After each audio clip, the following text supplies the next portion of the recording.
Hey, it's your girl Clar, and welcome to the new episode of What's Going On to the Beauty Community, where we are going to feature issues and topics that is talking about our talking about rising issues or your topics in the beauty community. So if you want to know what we are going to talk about on this next episode, just keep on watching. Welcome to the new episode of What's Going On to the Beauty Community, where we are going to talk about issues and topics that is related to the beauty community around the world and also here locally. So this episode is we are going to talk about makeup hacks that you have probably forgotten already. So we are going to talk about the makeup hacks that are forgotten already by the public. That's why I'm very faced. We are going to do it on the spot, the makeup hacks. First up is liquid contour in code too cool for you. If you purchase a liquid contour and you found out that it's too cool for you, too cool for your skin, mix it with your concealer. Bam! You already have a liquid contour which is suitable on your skin tone. This trick will work if the shade of your contour is match if the shade of your concealer is matched on your concealer. Wait. Dito. So we are going to try this one. So this is a liquid contour. So I have a liquid contour here. Then we are going to put it here. So liquid contour. So kunwari too cool to sa inyo. Then we are going to mix it with concealer. Concealer. I-mix and match natin tong kulay na to. So ayan. Then I'm going to blend it with the hand na lang. Ganito siya. Kung napakaputi mo or very very cool, ganito yung magiging shade mo. So I made the match shade already with this contour. So this could be my contour talaga. Very light lang siya sa akin. And pwede siyang maging concealer. So sometimes I don't often do that kasi are your cream products too pigmented for you is the next makeup hack. Some, if not all, the Filipino makeup brands have very pigmented cream products. Sometimes the pigment is very overwhelming. That is the one that I observed in every makeup review that I made. Overwhelming yung pigment niya, like that. Makeup sponges or beauty blenders are your best friend. Like, pwede yung any makeup sponge is your best friend. If you feel like the blush can no longer neutralize the pigment, the sponge is for you. I'll give you the example. So, I put the blush. Ito yung blush talaga. Ito yung na-review ko sa channel ko dati. Itong Vice ko. So, kung hindi niyo pa napapanood like that. So, i-blush natin siya. Ayan. Ito yung example ng cream products too pigmented for you. This is a blush. Kaya lang sa blush, nagiging ganito siya. Ang hack na ito, so the hack is use a makeup sponge to neutralize everything. This hack works na kung hindi gagana sa brush, use a sponge. Ayan. So, any sponge is your best friend pag hindi kaya yung sobrang pigmented na yung product, talaga, hindi kaya ng brush, use a sponge. What if another shade, yung pinaka-kalokang pigment, like this one, yung sobrang kapal, like this one, ayan, this one ha, then, i-blend, ayan, ganito yung pigment niya, hindi na ma-blend ng brush. Tapos, let's try with sponge. Ayan. Na-neutralize na niya. So, next makeup hack, your eyeshadow palette is everything. You don't need to buy a new powder, contour, blush, or highlighter that brands are releasing regularly. I noticed that already ever since. If you have a 5-color eyeshadow palette and above monochromatic, not or not, you can use them as a blush, contour, and highlighter. So, I'm gonna find this one, this example. So, this example is, I can use this shade as a blush. Yeah, this shade, you can use this as a blush. Or this shade, I can use it as a blush. In this, like, eyeshadow, I can use this as a blush. And I can use this shade as a highlighter. Paano kaya pag all brown? Ito. At this one, this shade, ito, it can be your concealer. Pag powder concealer talaga, you can use this as a concealer with this one. Hindi nyo na kailangan ng face palette. This is nice actually. Paano kaya pag contour? Okay, contour ha. Pag contour shade, you can use this as a contour shade here. You can use, this is so interesting hack. This shade you can use as a contour. Ayan. Paano kaya pag bronzer? Bronzer. Marami tayong choice. Marami akong eyeshadow. Kaya papakita ko sa iyo mga each hack. Bronzer. This can be used as a bronzer. Ayan. I-bronze natin dito. Ayan. It can be used as a bronzer. Ayan. Most of the shades you can use as a contour and a bronzer. And others, highlight. Etong highlight na to from dito, etong palette na to from Detail Cosmetics, you can use everything as your highlight. Paano kaya pag highlight? You can use this as a highlight. See? If you have more eyeshadow palettes, this hack works for you. Number 4, next hack is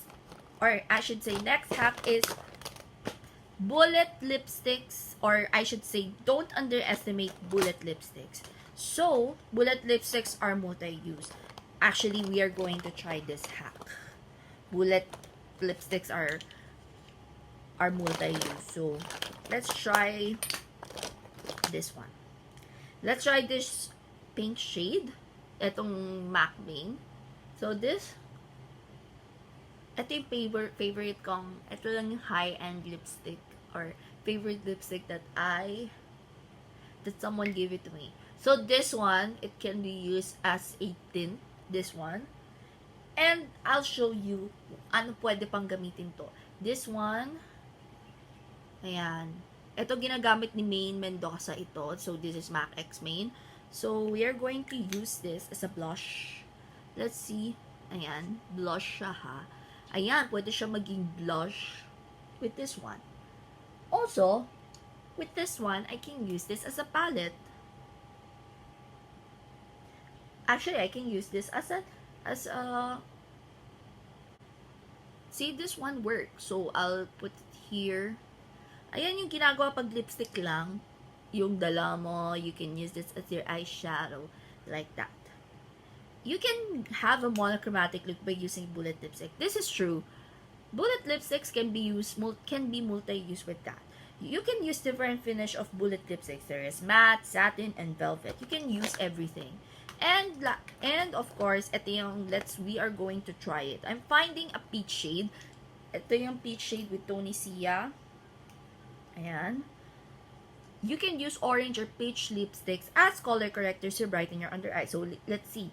So, I'm gonna use this one as a peach corrector. And we are going to blend it. In fairness ha, this hack works. Itong, the next hack that I'm going to tackle is stronghold makeup tip. Wait for your primer to dry and settle, then put a loose powder on the foundation. So, then we're going to put a primer. Underpainting na to ha. Mukhang underpainting itong ginagawa ako. Then we're going to put a primer. Kailangan ma-dry natin siya. Let's try in this portion. Let's try with this portion. Hintayin natin siya na mag-set So, let's have it. Pay ko muna to. Ayun, nag-dry na siya. Then, put a loose powder. Put a loose powder on top before putting a foundation. This sounds interesting with this hack. So, I'm gonna put a set powder in here. Then, and let's see if it works.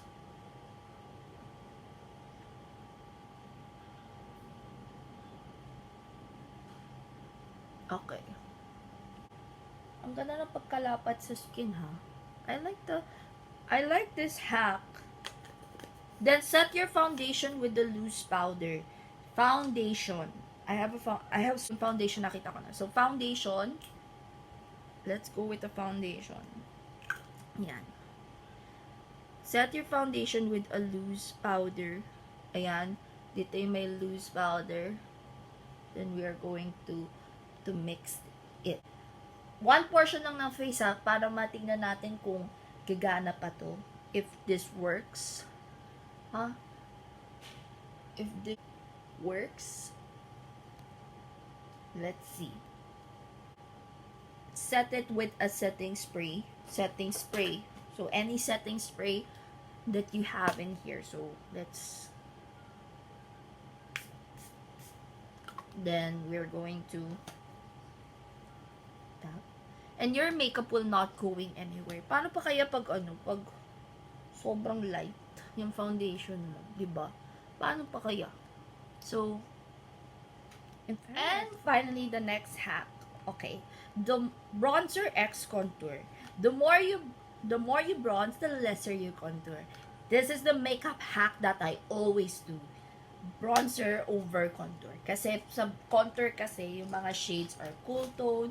So, I'll give you 2 examples for this. So, gusto ko konti lang. So, this one. So, this is beach. This from Get Ready With Me. So, this is beach balm. So, this is 1. So, I'll make the ratio 2:1.